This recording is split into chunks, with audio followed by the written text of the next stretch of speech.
بسم الله الرحمن الرحيم. الحمد لله رب العالمين.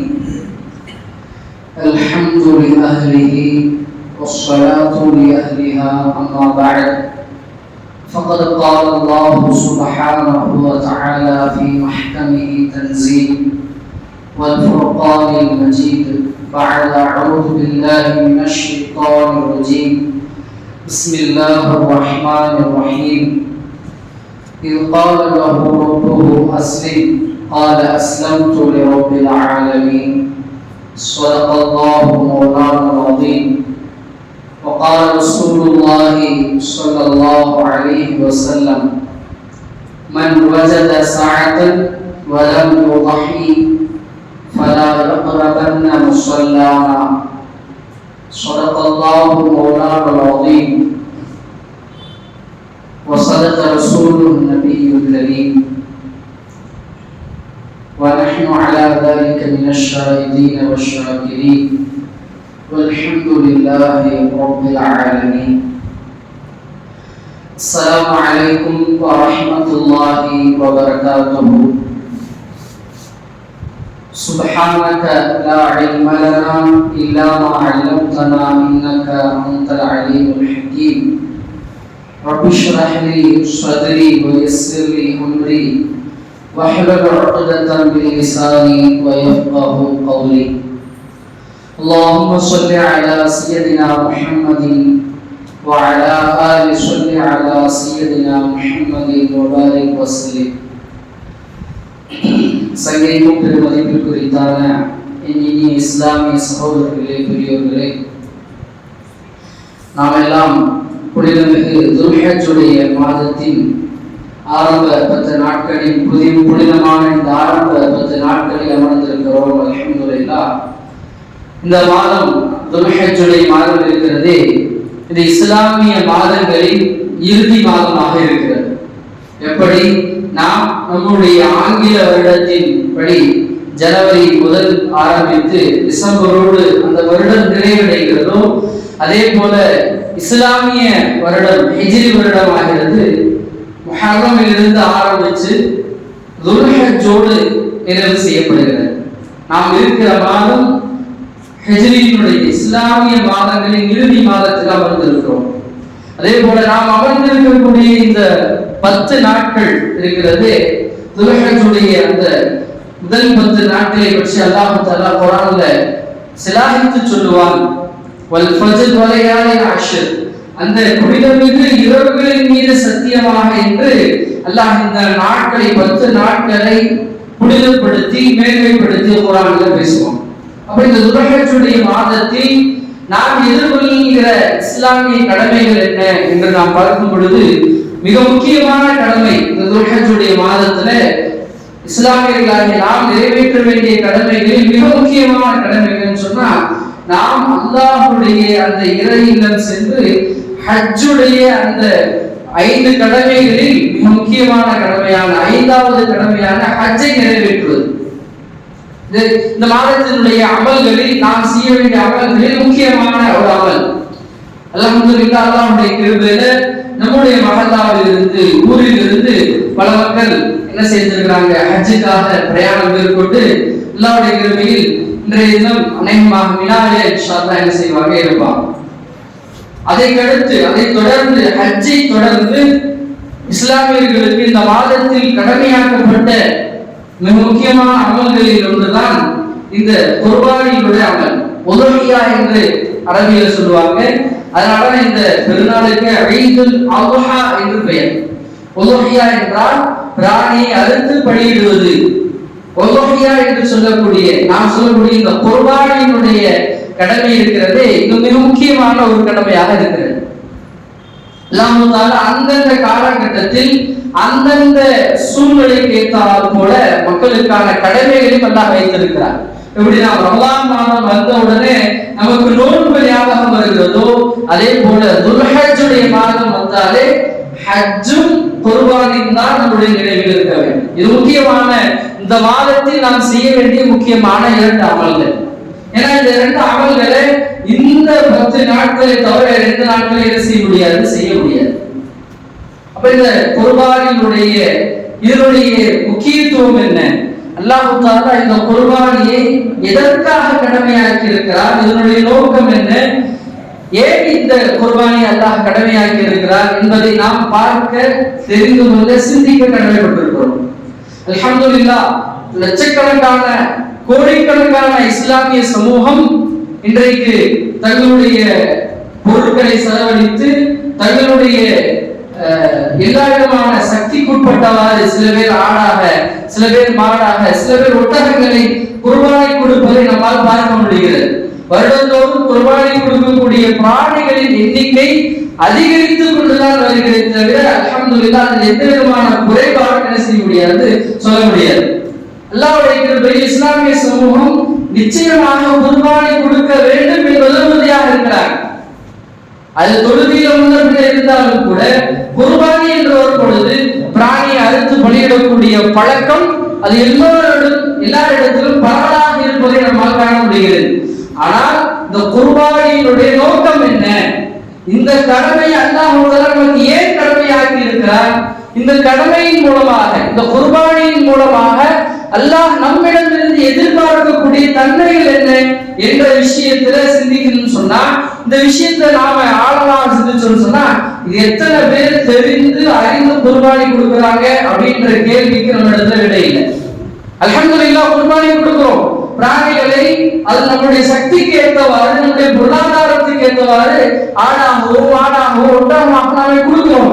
அந்த குர்பானியினுடைய நோக்கம் என்ன? அதனுடைய அதனுடைய நோக்கம் இல்லை. அல்லாஹ் அந்த குர்பானியின் மூலமாக நம்மிடத்துல இருந்து என்ன எதிர்பார்க்கிறான் என்பதை தெரிந்து நாம் அந்த அமலை நம்ம செய்ய கடமைப்பட்டிருக்கிறோம். அல்லாஹ் இந்த குர்பானியுடைய அமலை எங்கிருந்து கடமையாக்குறான் நாம சிந்திக்க கடமைப்பட்டிருக்கிறோம். ஹஜ்ரத் இப்ராஹிம் அலைஹிஸ்ஸலாம் அவர்களுடைய வாழ்க்கை இருக்கிறது குர்பானி அப்படின்னு சொல்றோமா இல்லையா? நாம சொல்றோமா, தமிழ்ல சொல்றதா தியாகம் சொல்லலாம். அதனாலதான் இந்த பெருநாளை தமிழ் என்ன சொல்லுவாங்க? தியாக திருநாள் சொல்லுவாங்க. ரமலானுடைய இந்த பெருநாளை என்ன சொல்லுவாங்க? ஈகை திருநாள் என்பதாக நாம தமிழ்ல சொல்லுவோம். இந்த பக்ரீத்துடைய இந்த ஈதுல் அல்ஹாவுடைய இந்த பெருநாளை தமிழ்ல நாம என்ன சொல்லுவோம்னா தியாக திருநாள் என்று சொல்லுவோம்.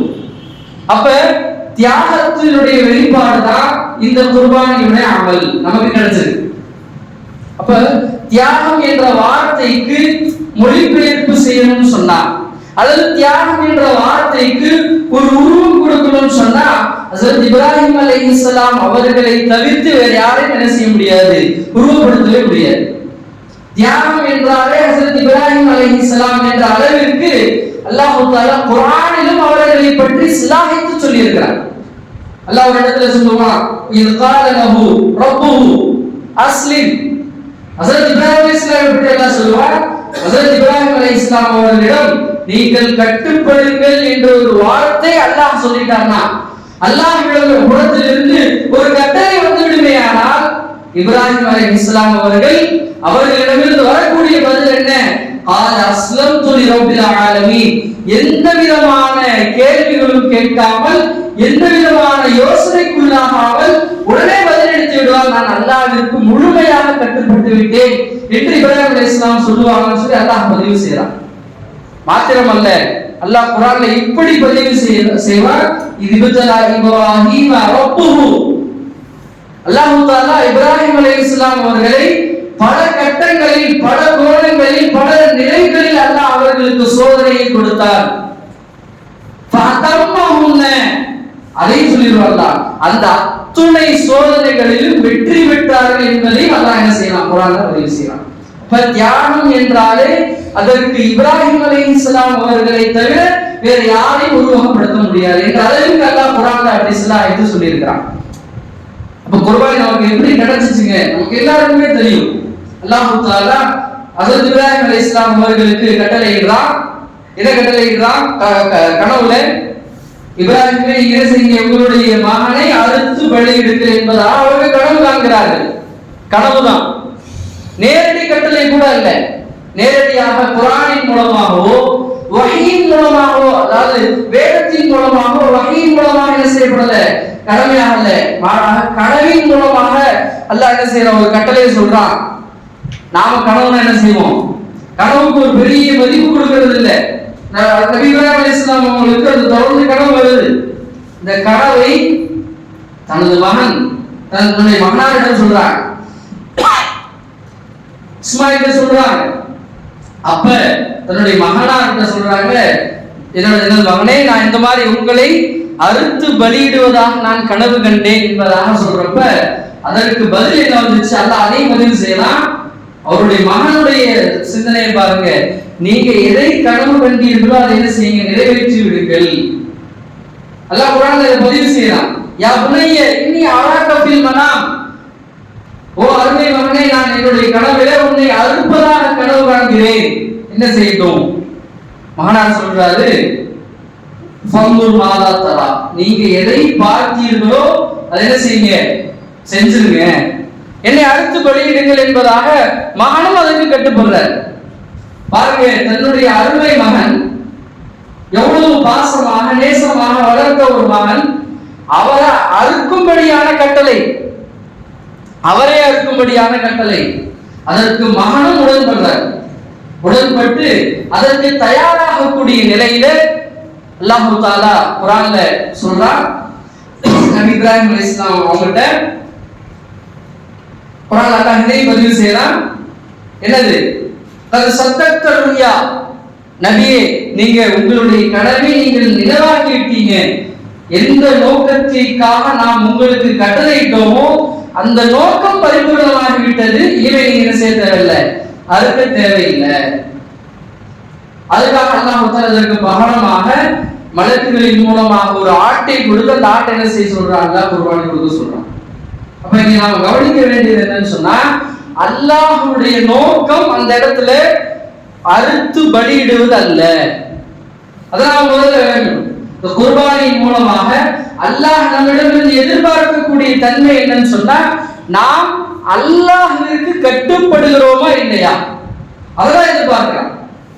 ஹஜ்ரத் இப்ராஹிம் அலைஹிஸ்ஸலாம் அவர்களுக்கு என்ன கட்டளையிடப்பட்டது? உங்களுடைய மகனை அறுத்து பலியிடுங்க. அதற்கு அவர் கட்டுப்படுகிறார். அல்லாஹ் குர்ஆன்ல சொல்றான், கத் சத்தத்த ருயா, உங்களுடைய கனவை நீங்கள் உண்மைப்படுத்தி விட்டீர்கள் சொல்றான். அறுத்தாதான் உண்மைப்படுத்தணும் அசல்ல. ஏன்னா கனவுல என்ன பாக்குறாங்க, மகனை அறுக்கும்படி பாக்குறாங்க, ஆனா அறுக்கவே இல்லை. அதுக்கு முன்னாடி அல்லாஹ் என்ன செய்யறான், கட்டளை எல்லாம் கத் சத்தத்த ருயா, நீங்க என்ன செஞ்சிட்டீங்க, கனவை நிறைவாக்கி விட்டீங்க, உண்மைப்படுத்திட்டீங்க. அப்ப அல்லாஹ்விற்கு நோக்கம் தன்னுடைய மகனை அறுத்து பலியிட வேண்டும் என்ற நோக்கம் அல்ல, மாறாக இவர் எனக்கு கட்டுப்படுறாரா இல்லையா. எல்லா இடத்துலயுமே அதுதான். தன்னுடைய தந்தையோடு அவங்க என்ன செய்யறாங்க, தர்க்கம் புரியுறாங்க. அப்ப அவங்களுக்கு தெரியும், நாங்க ஒரு கால் தர்க்கம் புரிஞ்சோம்னா இந்த வீட்டை விட்டு வெளியே போகணும்னு தெரியும். தெரிஞ்சும் எல்லாம் தர்க்கம் செய்ய சொல்றான், வீட்டை விட்டு வெளியே வர்றாங்க. மிகப்பெரிய சொத்துக்கு செல்வத்திற்கு சொந்தக்காரர்கள் அந்த செல்வத்தை விட்டு வேலை செய்யறாங்க, அல்லாஹ்வுக்காக வெளியே வர்றாங்க. ஒரு நாடே தன்னை எதிர்க்கிறது, தனக்கான எல்லா விதமான அங்கீகாரமும் பறிக்கப்படுகிறது, தன்னுடைய எல்லா விதமான அடிப்படை வசதிகள் கூட பறிக்கப்படுகிறது. அந்த நேரத்திலும் இவர் தௌஹீதில் இறை ஓரிரை கொள்கையில் உறுதியாக இருக்கிறார் என்றது அல்லாஹ் பார்க்கிறான். எல்லா இடத்திலேயும் அல்லாஹ் பார்க்கக்கூடியது, இவர் எல்லா சூழ்நிலைகளிலும் எனக்கு கட்டுப்படுகிறாரா என்பதாக அல்லாஹ் பார்க்கிறார். இப்ப நாம் முதல்ல விளங்கணும், அல்லாஹ் நமக்கு இந்த குர்பானியினுடைய கடமையை கொடுத்திருக்கிறானே, இது வெறுமனே ஒரு ஆட்டை வாங்கி அறுத்து பலியிட்டு பங்கிட்டு சாப்பிடுவதோடு முடிந்து விடுவது அல்ல. இந்த அமலின் மூலமாக, இந்த கடமையின் மூலமாக அல்லாஹ் நம்மிடம் இருந்து எதை எதிர்பார்க்கிறான் என்பதை நாம் சிந்திக்க கடமைப்பட்டிருக்கிறோம்.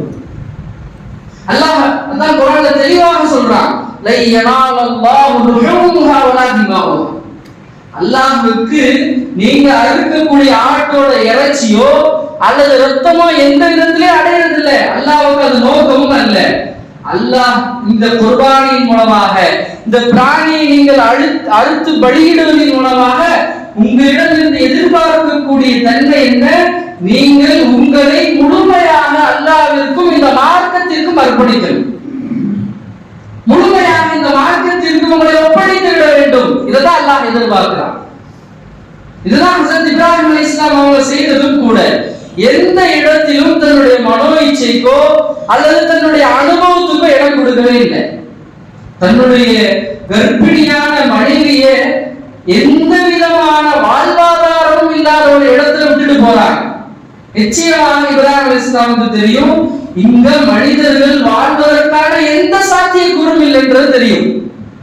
அனுபவமும் சொல்லுது, தன்னுடைய மனமும் எழுது, தன்னுடைய ஆசை மனைவி நீண்ட நாள் கனவுக்கு பின் பிறக்க போவதற்கக்கூடிய தன்னுடைய குழந்தை ரெண்டையும் விட்டுட்டு போறாங்க. யாருக்காக? அல்லாஹ்வுடைய கட்டளைக்காக. இந்த தன்மையை தான் அல்லாஹ் நம்மிடமிருந்து இந்த குர்பானின் மூலமா எதிர்பார்க்கிறான். முதல்ல நாம இதை விளங்கணும். குர்பானி என்பது வெறுமனே நாம் சொல்ற மாதிரி பிராணிகளை அறுத்து பலியிடுவது அல்ல. அது ஏழைய கடமைகள் போது கடந்து விடக்கூடாது. ஆனால் இது மூலமாக அல்லாஹ் நம்மிடத்திலிருந்து சில தன்மைகளை எதிர்பார்க்கிறான். அதுல முதன்மையானது நாம அல்லாஹ்விற்கு கட்டுப்படக்கூடியவர்களாக ஆகணும். அதனால அல்லாஹ் சொல்றாங்களா இல்லையா? நபி இப்ராஹிம் அலைஹிஸ்ஸலாமை பற்றி அறிவு முஸ்லிம் இந்த வார்த்தையை சொல்றான், அவரிடத்துல அஸ்லிம், நீங்க அல்லாஹ்வுடைய கட்டளைக்கு கட்டுப்படுங்கள் என்று சொன்னா உடனே அவர் என்ன செஞ்சிருவாரு? கட்டுப்பட்டு விடுவார். எனவேதான் குர்பானியினுடைய அந்த முன்னாடி துவாக்கள் அவ்வளவு அருமையான ஒரு, அது நியத்துன்னு சொல்றதா துவான்னு சொல்றது, சில பேர் துவான்னு சொல்லுவோம், அசல் அது என்னது? நியத்து. தயவு செஞ்சு யாரெல்லாம் அல்லாஹ்வுடைய கிருபையில குர்பானி கொடுக்குறோமோ அதை படிச்சு அதற்கான அர்த்தத்தை விளங்கி குர்பானி கொடுக்க முயற்சி செய்யலாம். இன்ஷாஅல்லாஹ் அல்லாஹ் அந்த நியத்துல அல்லாஹ் அழகா சொல்றான் பாருங்க, இன்னி வஜ்ஜஹது வஜ்ஹிய லில்லதி ஃபதரஸ் ஸமாவாதி வல் அர்த ஹனீஃபா. முதல் வாசகம் என்னன்னா, நான் முழுமையாக என்னை இந்த வானத்திற்கும் பூமிக்கும் அதிபதியான அல்லாஹ்விற்கு என்ன செஞ்சறேன்? நான் அர்ப்பணிக்கிறேன். என்னுடைய அடுத்த வாசகம் என்னது? இன்ன ஸலாத்தி வ நுசுகி வ மஹ்யாய வ மமாத்தி லில்லாஹி ரப்பில் ஆலமீன். என்னுடைய தொழுகை, என்னுடைய இந்த குர்பானியுடைய அமலாக இருக்கட்டும், ஹஜ்ஜுடைய கிரியைகளாக இருக்கட்டும், ஏழை அமல்களாக இருக்கட்டும், அது என்னுடைய வாழ்க்கை, என்னுடைய மரணம் அனைத்தும் யாருக்கு சொந்தமானது? லில்லாஹி ரப்பில் ஆலமீன். இத முதல்ல சொன்னாதாங்க அவர் குர்பானிக்கு தயாராகிறார். எத்தனை நபர்கள் நாம் இந்த வாசகங்களை படித்து உணர்ந்து நாம் குர்பானியுடைய பிராணியை கழுத்துல கத்திய வச்சிருக்கிறோம்? சொல்லுங்க. அப்ப அந்த வாசகத்தின் மூலமாக தான் நம்மளுடைய எதிர்பார்க்கலாம். நம்முடைய தொழுகை அது முழுமையாக அல்லாஹ்வுக்கு இருக்க வேண்டும். நம்முடைய ஏழை கடமைகள் அது பெருமைக்காகவோ, என் வீட்டுக்கு பக்கத்து வீட்டுக்காரு 25,000 ரூபாய்க்கு ஆடு வாங்கி இருக்காரு, நான் 35,000 ரூபாய்க்கு ஆடு வாங்குவேன், அவர் செம்பரியாடு, நான் வெள்ளாடு, இந்த பிரச்சனைகளுக்கு அல்ல. இது எல்லாம் எதிர் யாருக்காக இருக்கணும்? நான் கொடுக்கக்கூடிய குர்பானி என்னுடைய பெருமையோ அல்லது என்னுடைய குடும்ப அந்தஸ்தையை வெளிப்படுத்தக்கூடியதாக இருக்கக்கூடாது. மாறாக அல்லாஹுக்கும் அல்லாஹ்வுடைய ரசூலுக்கும் கட்டுப்பட்டதாக இருக்கும். நபி சொல்லியிருக்கிறாங்க, குர்பானுடைய பிராணி கம்பீரமானதாக, நீ நல்ல கொம்புடையதாக, நிறைய முடிவுள்ளதாக இருக்கணும் நபி சொல்லியிருக்கிறாங்க. எனவே என்னுடைய குர்பானி பிராணியை நான் வச்சிருக்கிறேன். சஹாபாக்கள் என்ன செஞ்சாங்க? என்னுடைய ஆখিরাத்துல என்னுடைய வாகனம் எப்படி இருக்கணும் அதை நான் இங்கிருந்து தயார் செய்யறேன். நான் ஹதீஸ்ல வந்திருக்குது, யார் குர்பானியுடைய பிராணிகள் இருக்கா இல்லையா, நம்முடைய குர்பானியுடைய பிராணிகள், இங்கு கொடுக்கக்கூடிய குர்பானியுடைய பிராணிகள் சொர்க்கத்துல நாம் பயணிக்கக்கூடிய வாகனங்களாக அது என்ன செய்ய வரும் சொல்லி நம்ம பார்க்கிறோம். அப்ப அந்த சிந்தனையில இருந்தாங்க சஹாபாக்கள். உலகத்தினுடைய பெருமைக்காகவோ தன்னுடைய அந்தஸ்தை வெளிப்படுத்துவதற்காகவோ பிராணிகள் என்ன செய்யக்கூடாது, இருக்கக்கூடாது. அது யாருக்காக இருக்கணும்? அல்லாஹ்விற்காக இருக்க வேண்டும். இதுதான் நாம நியத்துல சொல்லக்கூடிய முதல்ல. இன்ன ஸலாத்தி வ நுசுகி வ மஹ்யாய லில்லாஹி ரப்பில் ஆலமீன். எல்லாம் யாருக்காக? அல்லாஹ்விற்காகன்ற தன்மையை நாம் என்ன செய்யணும்? வளர்த்துக்கணும். இதுதான் குர்பானின் மூலமாக நாம் பெற வேண்டிய முதல் படிப்பினை. இந்த தன்மை வரணும். அப்பதான் அந்த குர்பானிக்குண்டான நோக்கம் பரிபூர்ணமாகும். இல்லைன்னு சொன்னா அல்லாஹ்வுடைய கிருபையில ஏழை நாட்களை போல இதுவும் ஒரு நாளாக கடந்துரும். என்ன முன்னாடி 1 கிலோ கறி சாப்பிட்டோம்னா இந்த என்ன செய்வோம்? கறி கொஞ்சம் கூட சாப்பிடுவோம், உப்பு கொஞ்சம் போடுவோம், ஃப்ரிட்ஜ்ல சேர்த்து வைப்போம். இப்படி கடந்துருமே தவிர மாறாக இந்த குர்பானின் மூலமாக அல்லாஹ் நம்மிடமிருந்து எதிர்பார்க்கக்கூடிய தன்மைகள் எப்போ வரும்னா இந்த சிந்தனைகள், இதையெல்லாம் நாம சிந்திச்சு நாம அந்த குர்பானி பிராணி அறுக்கும் பொழுதுதான் அந்த அந்த அல்லாஹ்வுடைய அந்த நோக்கம் பரிபூர்ணமா. நாம் இந்த சிந்தனைக்கு நம்மை உட்படுத்த வேண்டும். நாம யோசிக்கணும், நம்முடைய ஒவ்வொரு செயல்களும் அல்லாஹ்வுடைய கட்டளைகளுக்கு உட்பட்டு இருக்குதா அல்லது அல்லாஹ்வுடைய கட்டளைகளுக்கு மாறாக இருக்கிறதா?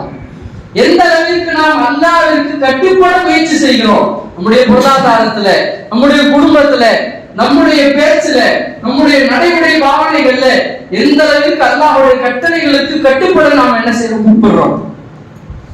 இப்ராஹிம் அலைஹிஸ்ஸலாம் அவர்களுக்கு அவ்வளவு சோதனைகள் வந்துச்சு, இஸ்லாத்தை ஏற்றுக்கொண்டு அதை நடைமுறைப்படுத்துறதில்லை.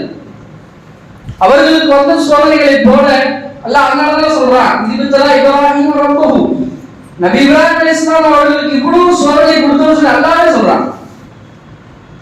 பிஞ்சலிக்கல என்ன செய்யப்படுது, அந்த கருவியில தூக்கி வீசப்படுது, நெருப்பு குண்டம் கருகிருவோன்ற எண்ணம் இருக்குது. அப்பையும் கூட தன்னுடைய கட்டளைகளை இஸ்லாத்தின் மீது நிலையாக இருக்கணும்ன்ற சிந்தனை ஹஜ்ரத் இப்ராஹிம் அலைஹிஸ்ஸலாம் அவங்களுக்கு இருந்துச்சு. மலக்குகள் வந்து சொல்றாங்க, கட்டளையிடுங்க, மழையை கொண்டு என்ன செஞ்சிடறோம், இந்த நெருப்பு அணைச்சிடறோம்னு சொல்லி. அப்ப இப்ராஹிம் அலைஹிஸ்ஸலாம் சொன்ன ஒரே வார்த்தை, என்னை படைத்த என்னுடைய ரப்புக்கு தெரியும், என்னுடைய நோக்கம் என்னன்றது அவனுக்கு தெரியும், எதற்காக இந்த உலகத்துக்கு அனுப்பப்பட்டேன்னு தெரியும், நான் இப்ப எனக்கு என்ன நடந்துட்டு இருக்கிறதும் என்னுடைய ரப்புக்கு தெரியும். இப்ப அவன் பார்த்துக்கோன்னு சொல்லி விட்டான். என்ன நடந்தது, அல்லாஹ்வின் மீது உண்டான ஆழமான நம்பிக்கை. அல்லாஹ் தஆலா தன்னுடைய இயல்புக்கு மாற்றமாக படைப்பினத்தில் நேரடியாக அல்லாஹ் பேசுறான். நேரடியாக அல்லாஹ் சொல்றான், கூனி பர்தோ வஸ்ஸலாமு அலா இப்ராஹிம். நெருப்புக்கு அல்லாஹ் கட்டளையிடுறான், உன்னுடைய இயல்பை நீ மாற்றிக்கொள். அல்லாஹ் என்ன செய்யறான், தன்னுடைய இயல்பை மாற்றி அந்த நெருப்புக்கு கட்டளையிடுறான், உன்னுடைய இயல்பை நீ மாற்றிக்கொள், இனிமேல் என்ன செய்யக்கூடாது, எரிக்க கூடாது. அவங்களுக்கு சாதகமாக குளிர்ன்னு கூட சொல்ல முடியாது. பர்தன் அப்படின்னு சொன்னா பர்தன் பின்னாடி சலாமன், ஒவ்வொரு குளிரும் மனிதனால தாங்க முடியாது, ஒவ்வொரு குளிரையும் மனிதனால தாங்க முடியாது.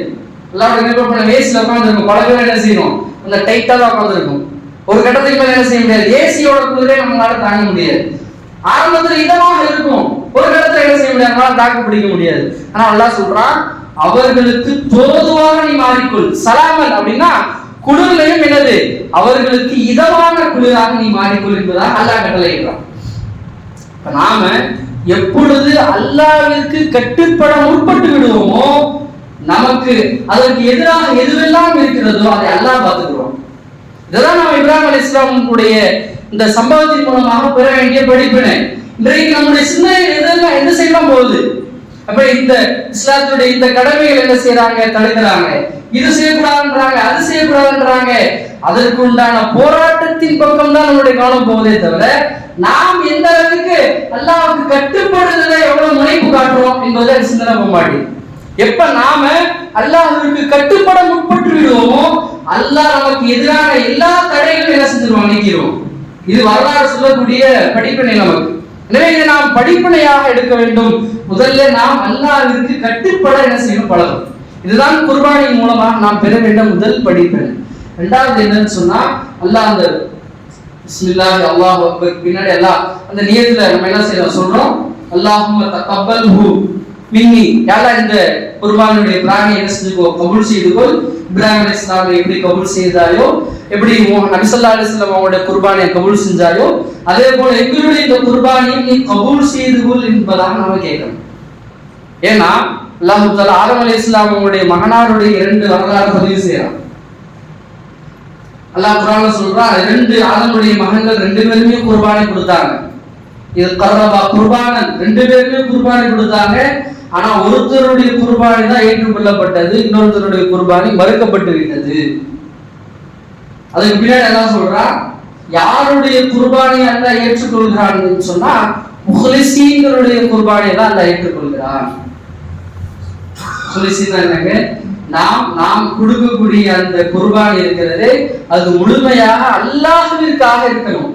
நான் அல்லாஹ்வுடைய திருப்திக்காக, அல்லாஹ்வுடைய கட்டளையை நிறைவேற்றுவதற்காக செய்கின்ற அந்த இஹ்லாஸ், மன தூய்மை நம்மகிட்ட இருக்கணும். அல்லாஹ் அல்லாஹ் சொல்றான், அப்படிப்பட்ட நபர்களிடம் இருந்துதான் அல்லாஹ் அதை என்ன செய்யறான், கபூல் செய்யறான். எனவே நாம் கொடுக்கக்கூடிய குர்பானின் மட்டுமல்ல, நாம் செய்யக்கூடிய எல்லா அமல்களிலேயும் இந்த இஹ்லாஸ்ன்றது ரொம்ப அவசியம். இஹ்லாஸ் அப்படின்னா என்னது? நாம் செய்யக்கூடிய எந்த ஒரு காரியமும் அது அல்லாஹ்விற்காக இருக்கணும். அமல்கள், எல்லா அமல்களும் நாம் செய்யக்கூடிய தொழுகை, நாம் ஓதக்கூடிய குர்ஆன் எல்லாமே அல்லாஹ்விற்காக இருக்க வேண்டும். இன்னொரு படி சொல்லணும்னு சொன்னா, நம்முடைய இஹ்லாஸுடைய அளவு எப்படி இருக்கணும்னா, சொர்க்கத்தை அடைவதற்காக கூட என்ன செய்யக்கூடாது? அமல் செய்யக்கூடாது. மாறாக அல்லாஹ்வை அடைவதற்காக நாம் என்ன செய்யணும்? அமல் செய்யணும்.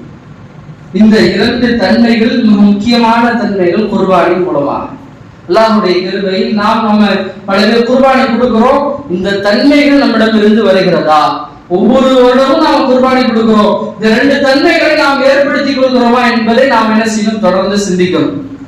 இதனுடைய நோக்கம், இந்த குர்பானியுடைய நோக்கமே அல்லாஹ் இதுதான் வச்சிருக்கிறார். ஒண்ணு, நாம் அல்லாஹ்விற்கு கட்டுப்பட முற்பட வேண்டும்.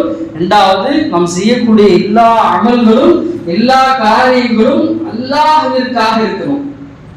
எப்ப இந்த இரண்டு தன்மைகள் இருக்குமோ நிச்சயமாக அல்லாஹ் தஆலா இப்ராஹிம் அலைஹிஸ்ஸலாம் அவர்களுக்கு அல்லாஹ் தஆலா எப்படி எல்லா நிலைகளிலும் அல்லாஹ் தன்னுடைய நேரடி உதவியை கொடுத்தாரோ அதே போல நமக்கும் கொடுப்பான். இன்றைய கால சூழ்நிலையில எல்லாரும் சிந்திக்கிறது என்னன்னா, நம்மளுடைய நிறைய துவா செஞ்சோம், ஆனா எதிர்பார்த்த சூழ்நிலை வரலையே, எதிர்பார்த்த வெற்றி கிடைக்கலையே அப்படின்னு நாம நினைக்கிறோம். நாம இதை முதல்ல ஆழமாக மனசுல பதியணும். நாம எந்த அளவிற்கு அல்லாஹ்வை நெருங்குறோமோ அதை விட அல்லாஹ் ஒருபடி மேலதான் நம்மள நெருங்குறான். அப்ப நமக்கு கிடைத்திருக்கக்கூடிய வெற்றியினுடைய அளவுகோலையும் நம்முடைய அமல்களையும் தான் ஒப்பிடணுமே தவிர, இன்னும் நம்ம இடத்துல அதிகமாக அல்லாஹ்வுடைய தொடர்பு இருக்கணும், இன்னும் அதிகமாக நம்ம இடத்துல ஒற்றுமை இருக்கணும், இன்னும் அதிகமாக நாம் நம்முடைய வாழ்க்கையில் இஸ்லாத்தை கொண்டு வருவதற்கான முயற்சி செய்ய வேண்டுமே தவிர அல்லாஹ்வை என்ன செய்யக்கூடாது? குறை சொல்லக்கூடாது. அல்லாஹ் நிச்சயமாக நமக்கு ஒரு மிகப்பெரிய வெற்றியை கொடுத்திருக்கிறான், மிகப்பெரிய ஒரு மாற்றத்தை கொடுத்திருக்கிறான், எதிரிகளின் பலத்தை என்ன செஞ்சிருக்கிறான்? குறைய வச்சிருக்கிறான். ஆனா நாம இன்னும் அதிகமாக நமக்கு இடையில் இருக்கக்கூடிய கருத்து வேறுபாடுகளை கலைத்து ஒற்றுமையாக இருக்க கடமைப்பட்டிருக்கிறோம். இன்னும் அதிகமாக நம்முடைய வாழ்க்கையில் இஸ்லாத்தை மெருகூட்ட மேம்படுத்த கடமைப்பட்டிருக்கிறோம். இந்த அடிப்படையில நாம இந்த குர்பானியுடைய அமலை அல்லாஹ்வுக்காக செய்யறது அதிகபட்சம் நாம என்ன இந்த சிந்தனை வந்துடக்கூடாது, ஜகாத் இருக்கிறவங்க தான் குர்பானி கொடுக்கணும்ன்ற சிந்தனை நாம முழுசா இந்த சிந்தனை எடுத்துறது. யாருக்கு அல்லாஹ் தஆலா ஹதீஸ்ல வந்திருக்குது, யாருக்கு அந்த பெருநாளுடைய செலவினங்கள் போக யாரிடத்துல ஒரு அதிகப்படியான பணம் இருக்கிறதோ அவருக்கும் எனது குர்பானி கொடுப்பது அவர் மீது கடமை. எனவே நாம முடிஞ்ச அளவு நமக்கு ஒரு வீட்டுக்கு அன்னைக்கு 5,000 ரூபாய் நமக்கு தேவைப்படும்னு சொன்னா அதுக்கு மேல் மிச்சமாக 10,000 ரூபாய் நம்ம கையில இருக்குதுன்னு சொன்னா ஒரு 2,000 ரூபாய் போட்டு ஒரு ஆடை வாங்கி கொடுத்துறது இல்லைங்க. 5,000 ரூபாய் குடும்ப செலவுக்கு இருக்குது, ஏண்ட ஒரு 3,000 ரூபாய் 4,000 ரூபாய் தான் இருக்கு அப்படின்னு சொன்னா கூட்டு குர்பானியில சேர்ந்துறது. அப்படி இல்ல, என்கிட்ட 1,500 1,600 தான் இருக்குதுன்னு சொன்னா அதற்கான வழிகாட்டுதல் இருக்குது. 1,600 ரூபாய்க்கு கூட இன்றைக்கு கூட்டு குர்பானிகள் கொடுக்கப்படுது. நமக்கு ஒரு நீளமான நம்மளுடைய உலமாக்களுக்கு வட்டாரத்துல நம்மளுடைய அந்த நார்த் சைடு என்ன செய்யறாங்க, நம்மளுடைய குர்பானிகளை என்ன செய்யறாங்க, ட்ரஸ்ட் மூலமா கொடுக்குறாங்க. அவங்க மூலியமா என்ன செஞ்சிருக்கு? நிறைவேற்றுறது. ஏன்னா நபிஸல்லல்லாஹு அலைஹி வஸல்லம் அவங்க கடுமையாக எச்சரிச்சிருக்கிறாங்க. நம்ம ஹதீஸ்ல மேல சொன்னது மாதிரி மன் வஜத சஅத்தன், யாருக்கு சக்தி இருந்து குர்பானி கொடுக்கவில்லையோ ஃபலா யக்ரபன்ன முஸல்லானா, நம்முடைய தொழுவிடத்திற்கே அவர் வர வேணாம்னு சொல்லியிருக்கிறார். எப்படி நம்ம சொல்ற வார்த்தை என்னன்னா, என் வீட்டு பக்கமே நீ வந்தாதுன்னு சொல்றோமா இல்லையா? அப்படிப்பட்ட வார்த்தை அது. எனவே நாம் என்ன செய்யறது? நம்முடைய இஸ்லாமிய கடமைகள் என்ன செய்யறது? அதிக கவனம் செலுத்துறது, இஸ்லாத்தை பாதுகாக்கிறதுக்கு பல முயற்சிகளை நாம செய்யறோம். இது நடந்தா இஸ்லாம் பாதுகாக்கப்பட்டுரும், இது நடந்தா இஸ்லாம் பாதுகாக்கப்பட்டுரும், இவங்க வந்தா இஸ்லாம் பாதுகாக்கப்பட்டுரும் நினைக்கிறோம். ஆனா ஹுசைன் அப்துல் மதனி ரஹ்மத்துல்லாஹி அலைஹி சொல்றாங்க, இஸ்லாம் என்பது கட்டிடம் அல்ல, இது சிலை அல்ல. நீங்கள் பாதுகாப்பதற்கு இஸ்லாத்தை பாதுகாக்கணும்னு சொன்னா உங்களுடைய வாழ்வியல் தான் நீங்கள் பாதுகாக்க முடியும். எனவே இஸ்லாமிய கடமைகளான இந்த குர்பானியை எல்லோரும் செய்யணும். எப்ப நாம் நம்முடைய வாழ்க்கையில் இஸ்லாத்தை கொண்டு வந்துருமோ யாராலும் அதை அழிக்க முடியாது, அது நம்முடைய வாழ்க்கையில் பாதுகாக்கப்படும் என்ற நல்ல சிந்தனையோடு அல்லாஹ் தஆலா நம்முடைய அனைவருடைய குர்பானியை கபூல் செய்வானாக. நம்முடைய அனைவருடைய இந்த ஈதுல் நம்முடைய குர்பானி பிராணிகளையும் அல்லாஹ் திடகாத்திரமானதாக ஆக்கி வைப்பானாக. நம்முடைய எல்லா அமல்களையும் அல்லாஹ் கபூல் செய்வானாக. யாரெல்லாம் ஹஜ்ஜுக்கு சென்றிருக்கிறார்களோ அவர்கள் ஆஃபியத்தோடு திரும்பி வருவதற்கு அல்லாஹ் தௌஃபீக் செய்வானாக. நமக்கும் வரக்கூடிய காலங்களில் அதிகமாக ஹஜ்ஜு செய்யக்கூடிய உம்ரா செய்யக்கூடிய பாக்கியத்தை தந்தல் பெறுவானாக. நான் நல்ல துஆவோடு நிறைவு செய்கிறேன். வாஹிரு தஅவானா அல்ஹம்துலில்லாஹி ரப்பில் ஆலமீன். அஸ்ஸலாமு அலைக்கும் வரஹ்மத்துல்லாஹி வபரகாத்துஹு.